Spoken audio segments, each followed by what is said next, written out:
ఇప్పటి వరకు రాజకీయాలు ఒక లెక్క, ఇక్కడి నుంచి ఒక లెక్క. సో ఎందుకు ఇదంటే, ఇది మీకు ఒక సినిమా డైలాగ్ లాగా అనిపించవచ్చు, కానీ ఇది వాస్తవం. ఒకప్పటి రాజకీయాలకి ఇప్పటి రాజకీయాలకి చాలా వేరియేషన్ ఉంటుంది.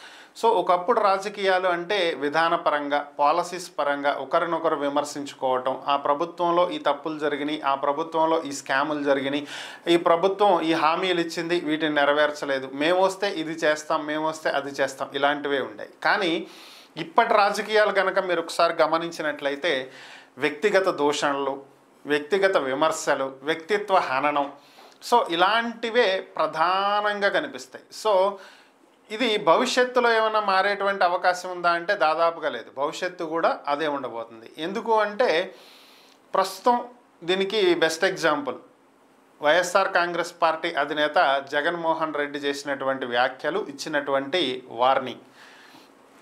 కార్యకర్తలందరికీ నేను అండగా ఉంటాను, ఈ ప్రభుత్వ హయాంలో ఎవరు, ఏ అధికారులు లేదంటే ఏ నాయకులు మిమ్మల్ని వేధించారో, అన్యాయంగా మిమ్మల్ని ఇబ్బంది పెట్టారో వాళ్ళ పేర్లు రాసి పెట్టుకోండి. అది ఏ బుక్ అయినా పర్లేదు, ఆ బుక్కి మీరు ఏ పేరు పెట్టుకున్నా పర్లేదు. నెక్స్ట్ వచ్చేది మనమే, మనం వచ్చిన తర్వాత వాళ్ళు రిటైర్ అయిపోయినా, విదేశాలకు వెళ్ళిపోయినా లాక్కొచ్చి మరి వాళ్ళకి సినిమా చూపిస్తాం. ఖచ్చితంగా ఇది రాసి పెట్టుకోండి, మీకు అండగా నేనుంటా అని చెప్పి ఆయన ఇచ్చినటువంటి ఒక వార్నింగ్. సో ఇది ఎంతవరకు దారితీస్తుంది?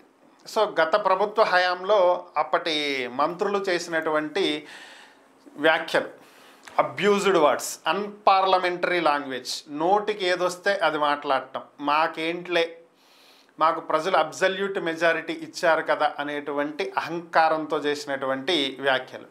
సో సీన్ కట్ చేస్తే అప్పటి ప్రతిపక్షం రెడ్ బుక్ అంటూ తీసుకొచ్చినటువంటి ఒక పుస్తకం. సో ఇప్పుడు చూస్తే రెడ్ బుక్ అమలు చేస్తున్నారు, అరెస్టులు జరుగుతున్నాయి, కక్ష సాధింపులు చేస్తున్నారు. గత ప్రభుత్వంలో చేసింది కూడా అదే కదా. ప్రభుత్వానికి వ్యతిరేకంగా ఎవరైనా మాట్లాడితే అరెస్ట్ చేయటం, పోస్టులు పెడితే అరెస్ట్ చేయటం, సోషల్ మీడియాలో ఏదైనా మాట్లాడితే అరెస్ట్ చేయటం. ప్రస్తుతం జరుగుతుంది కూడా అదే, కొత్తగా ఏం జరగట్లేదు. ఇప్పుడు కూడా ప్రభుత్వానికి వ్యతిరేకంగా ఎవరైనా మాట్లాడితే అరెస్ట్ చేయటం, ఎవరైనా పోస్టు పెడితే అరెస్ట్ చేయటం, ఎవరైనా విమర్శిస్తే కేసు పెట్టడం.